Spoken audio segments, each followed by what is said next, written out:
What is going on, guys? It's the Mad Dragon. So Owen Farrell has finally received his verdict. The red card will stand. It will be put back in place along with a 4-game suspension. Now, we covered this topic last week on the channel, and I thought it'd be a fun little video to get people involved and chatting about some things outside of just the game of rugby. And it kind of blew up everywhere, not just my video, but the whole topic across basically every single social media. A lot of people getting involved, all sorts of different thoughts and opinions coming from different places. So I thought, you know what, let's jump back in and let's see what's going on with this decision. Make sure you drop down your comments in the comment section, because there was a lot of different opinions last week. And make sure, if you haven't already, to subscribe to the channel if you enjoy your rugby videos on YouTube, because there will certainly be a lot coming out over the World Cup. Now, what I thought we'd do today is we'll have a read through this article. I got this one from ruck.co.uk. I was going to use Sky and BBC, but they seem to leave out loads of really key details as to why the suspension is the way it is and what's been changed. So this is just the best site I found to actually give you all the information. We can read through it together and see if we agree with the decision. Now, there were a lot of talking points from last week. In case you were the only person in the world who happened to miss it, of course, Owen Farrell got a red card, or he got a yellow card actually, for his tackle on Tame Basham in the Wales game. It got upgraded in the bunker review, as it does state there.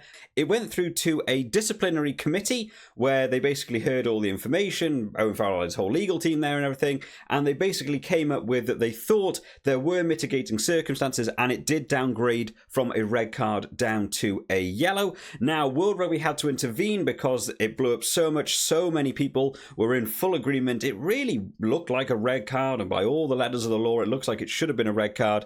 World Rugby had to intervene. They set up their own appeal, and the appeal committee met on Tuesday, and they determined that the original hearing disciplinary committee should have considered the attempt of the player to wrap his opponent in the tackle, and this point did not feature in that original decision. And what the outcome is that yellow card has been re-upgraded back to a red card, as they are basically claiming that the tackle was always illegal. And like I said, a lot of different people had a lot of different thoughts last week. About 95% of people just sort of agreed it was absolutely a red card, giving red cards we've seen in the past, being able to take it into your own account.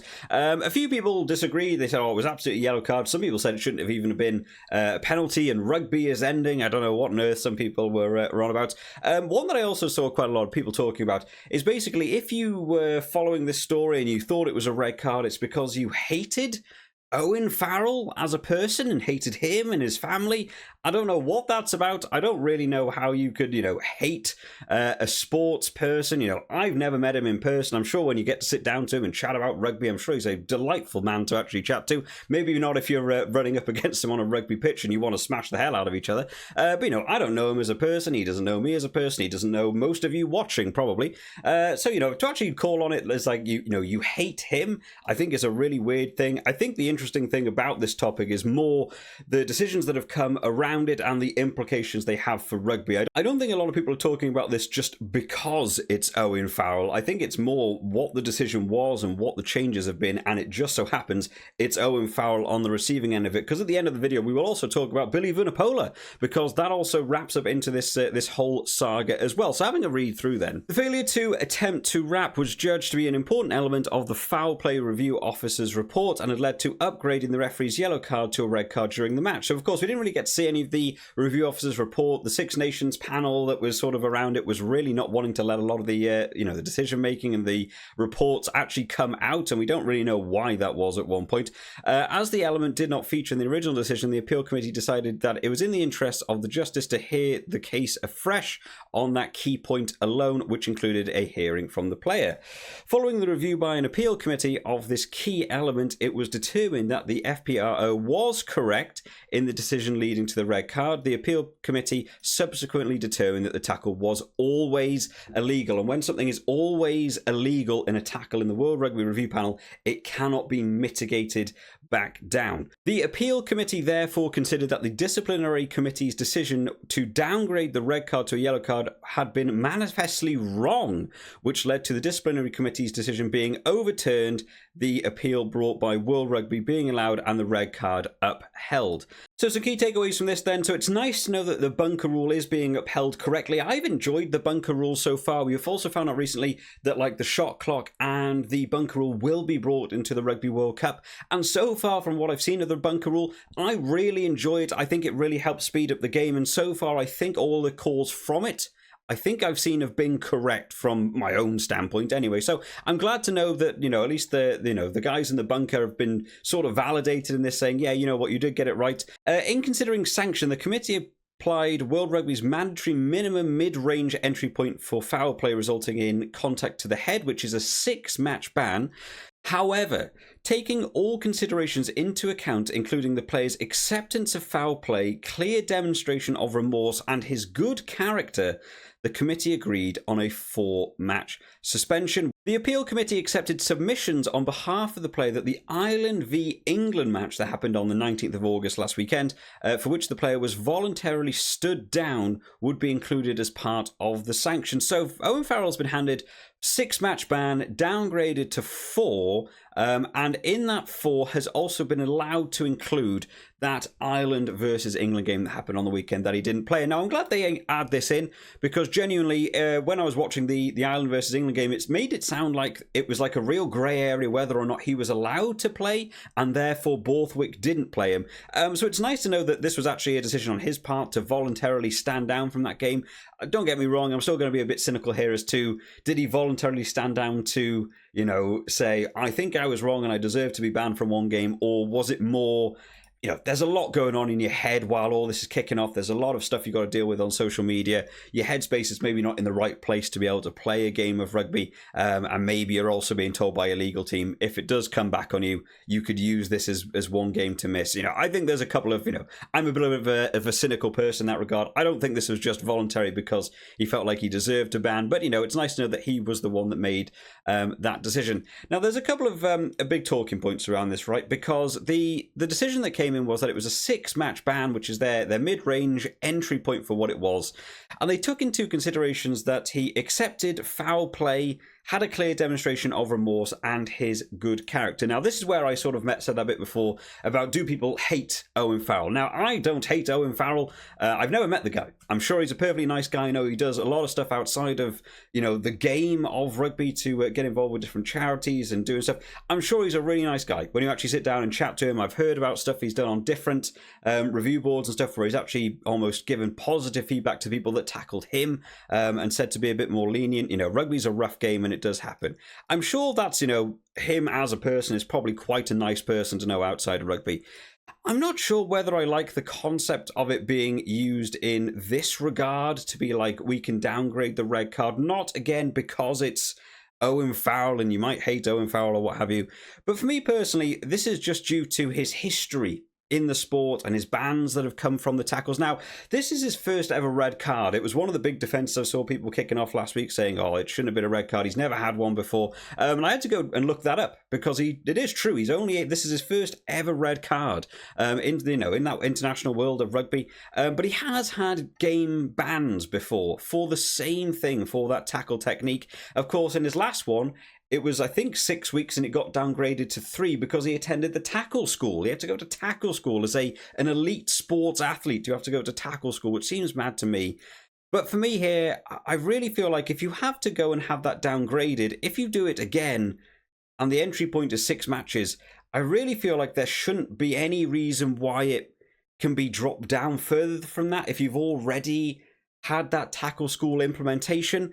I would prefer to think of it as you're going to face 6 matches and it could even be upgraded, but taking these things into consideration, we're going to limit it at 6 weeks. And I think that's how I would have preferred it been reviewed and looked at. And when I try and apply this to like a real world concept, you think about if you went speeding in a car, the first time you get caught speeding, you can go to your driver's ed class and you can sit down, you can have your points wiped, you still have to pay your fine or your penalty to go to the driving school, and you spend a day learning about, how to upgrade your knowledge and, not to speed on roads and what have you.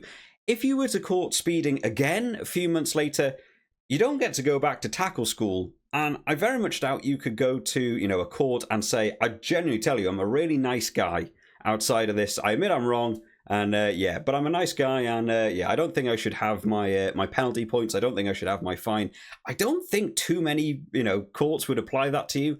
I don't think you'd be lucky enough to get away with that. So I'm not really sure if I agree with this. Personally, for me, and you guys can, disagree down in the comments, drop down your own thoughts on it. I would have preferred the way World Rugby dealt with this is due to previous form, and this one being agreed, it was always illegal. Therefore, it would carry the 6 matches, but using that as a positive thing in his, in his way, that it would be limited to a 6 match and it wouldn't be upgraded. Whereas had he said, I don't think I did anything wrong, it would be, you've got a 6 match ban, you've done this in the past, you've been to your tackle school, we've done everything we can to sort of aid you, and now you're disagreeing with us. It goes up to an 8-week, maybe a 10-week, and it would get worse. And that way there would be, some sort of boundary for it. I'm not really sure if I agree with this being dropped down to a 4-game ban just on the purview of this. The other thing that I'm not 100% sure on my own thoughts on it at the minute, being able to include this Ireland v England game. I'm very happy to learn that he voluntarily stood down. I think that's actually a massive positive in his favour for including that game in his ban. Maybe what I would have liked to have seen was, you've got a 6-match ban, it won't be more because of these things, and because we found out you voluntarily stood down for that game, we'll include that in your 6-match ban, so you've only got 5 left to do. I actually think that would have been a really nice resolution across the board. Being dropped down to 4 based on this is, I don't know, a bit on edge for me. I'm not sure about that. Also including this game in that 4-game ban, meaning what you're really missing is 3 games plus 1 where you're probably not in the right frame of mind to be playing in that game anyway. I'm not really sure that's great. This to me looks like it's basically been downgraded from a 6-match down to a 3-match ban, which is exactly what happened last time, but he had to attend tackle school for it.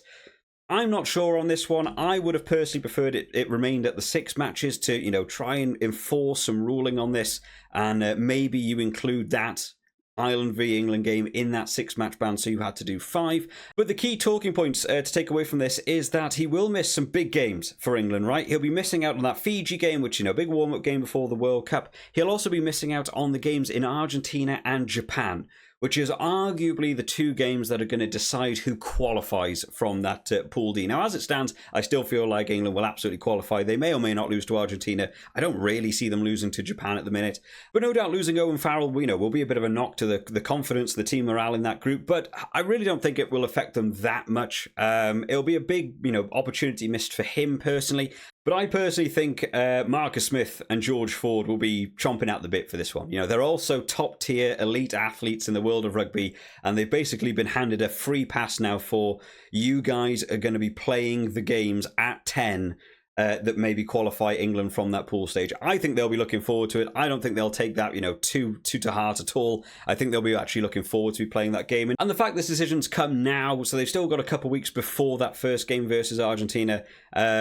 Steve Borthwick has time to implement the idea that Owen Farrell won't be there for those games. So, you know what? I think England have got enough time. I don't think it'll be the biggest repercussions for England as themselves. Obviously, for Owen Farrell, it's going to be a bit of a shame for him to miss out on that. And as a rugby fan, you want to see all the, the biggest characters and the biggest personalities in world rugby. I'm a Wales supporter. I want to see Owen Farrell in the World Cup because he's Owen Farrell. And I enjoy seeing, his little smirk on his face when he's getting up to some mischief and stuff. I enjoy it. I enjoy that sort of side of rugby. It'll be a shame that he'll be missing out on these 2 big games. But, 4-week ban, fair enough. The decision's been made now. That's what it is. I still would have preferred it held to that 6-match ban to make it feel like something's being improved upon if a player has form and keeps getting pinged for the same thing. Now, in that same vein, Builly Vunipola has also had his sanction come through. Now, there was a lot of talking points yesterday while the Owen Farrell thing was going on that Builly Vunipola was probably also looking at a 4-week ban. Which I thought was going to end up being a bit harsh. It's going to sound a bit hypocritical because I'm sort of saying Owen Farrell for basically the same tackle doesn't deserve 4 weeks. He deserves longer, but Builly Vunipola getting 4 was going to be harsh. The reason I say that I think that's harsh is because in that vein of it being 4 weeks each for the same tackle, you would think that's fair, but I don't really think they should have the same sanction, even though it's the same incident, because of their history with the same things surrounding tackles. I certainly would have wanted Builly Vunipola to have been a bit lower. I think maybe Builly Vunipola having 4 and Farrell having 6 would have sounded fine to me. But if they had both had 4, I think that would have been actually a bit harsh to Builly Vunipola to have the same amount as Owen Farrell, who's had all those issues in the past with his tackling. But Vunipola was ejected from the game against Ireland due to a head-shoulder contract against Andrew Porter on Saturday. The verdict, having acknowledged mitigating factors including his exemplary previous record, immediate apology and remorse, and noted the absence of any aggravating factors. The committee has reduced his 6-week entry point ban by 3 weeks, resulting in a sanction of 3 weeks to be served following the given player's upcoming schedule. So Builly Vunipola's only received 3 weeks compared to Owen Farrell's being reduced down to 4. They'll miss the same games because Owen Farrell's had that Ireland v England game wrapped up into his. So he's still going to miss out on those 3 same games. And you could argue this was still a bit harsh against Builly Vunipola. You're going to miss the same 3 games as Owen Farrell, even though Owen Farrell's had a history with it. He's had his tackle school. He's had all these other things going on. You're going to end up missing the same number of games from the point of your ban coming in. But it is interesting about this one. There's not a lot of other information about this one. I have looked around. I can't see, other than his immediate apology and remorse, and notice the absence of any aggravating factors. It was reduced from 6 to 3. Again, though, there's a video down here which is taken from Jared Wright on Twitter. I still don't know why that's not quite as bad. Maybe they reviewed it as not, as forceful in the tackle. There's no other information to go on at this point, so you'd only end up being speculation.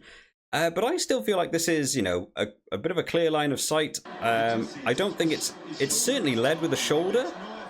He's certainly wrapping less with that arm than we sort of saw in that Owen Farrell tackle. I'm not really sure why this one was mitigated down, and I could see this one being at 6 weeks. So they've gone off this an immediate apology and remorse, and that's what's dropping it down. And the fact that he's never been cited for something like this before. It's his first ever red card in the international scene as well.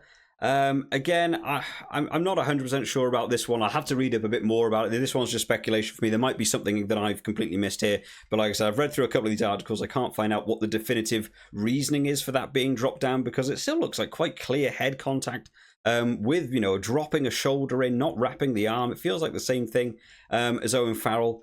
But given the fact of his history, I'm kind of glad he got at least less than Owen Farrell. But for me personally, on the whole subject, as a roundup note, I would have preferred it that Owen Farrell had the 6 weeks and maybe even wrapped up the Ireland-England game into that, so he still would have missed 5 weeks from now. And Builly Vunipola, having had no previous history with the same sorts of things, would end up having his 4-week ban. So it would feel like there was at least a proportional thing. I'm still not sure whether I agree with Owen Farrell only having 4 weeks and including that Ireland-England game. But Vunipola only getting 3 weeks, considering, what the tackle looks like and how, again, I would say that's kind of clearly a red card. Being dropped down to 3 just because, he's never done it before. And, he had an immediate remorse, an absence and an apology. Maybe you'd argue fair enough. I still maybe would have liked to have seen that reduced down to 4. I don't think it's necessarily particularly friendly to Builly Vunipola that he misses the same games as Owen Farrell, considering Owen Farrell has such a bigger history with this talking point. I definitely would have liked to have seen him receive slightly less than Owen Farrell, but maybe dropping it to 3 weeks just to be in line with Farrell's is maybe not quite the result I was expecting it to be anyway, personally. But there we have it, guys. That's going to be a roundup of my own thoughts on it. Again, it's my own thoughts. You guys can drop down in the comment section. Everyone has a slightly different opinion based on this, but it looks like this is probably where it's ending. There is still the ability for Farrell to appeal the appeal of the disciplinary. It's getting a little bit long to talk about it now. I personally just sort of hope that they say that's the decision made, and they maintain that consistency going through the World Cup. It is kind of mad to think that the only thing that overturned this decision was the failure to attempt the wrap, and the fact it wasn't mentioned at the last disciplinary hearing. I'm kind of mad that is the only thing that's been able to sort of overturn this. Most of us agreed it was a red card just straight from the off.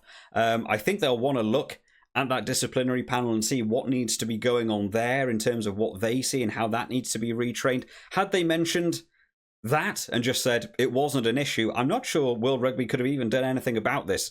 But I'm glad it has done, because I feel like for the sport itself, it's better that these things are upheld. You want to avoid those head injuries. You want to be avoiding, big HIAs and concussions and people having to miss games. I think by being able to overturn these decisions and make them upheld a little bit, it is going to be improving the game of rugby. And as we go on for the World Cup, I really hope they maintain consistency, because I've no doubt we'll probably see one or two of these at the World Cup. And it may be big talking points in the World Cup, especially if they happen in quarterfinals, semi-finals, the finals. What will that turn up for the books as well? So if that does happen, I'm looking forward to covering them. It doesn't just have to be Owen Farrell and Builly Vunipola. It could be any team if it happens in the red card. And you guys want to see more of this, looking into the red card situations, let me know down in the comment section, because it's been quite fun to read through something as opposed to just talking about the rugby matches. Let's a little bit outside of rugby, something I don't normally do on the channel, but it has been fun to have a bit of a read through and share my own thoughts on it. If you've enjoyed this one today, make sure to drop it a like, and I will see you all next time, probably for another preview, guys, because we've got a bunch of games coming up this weekend.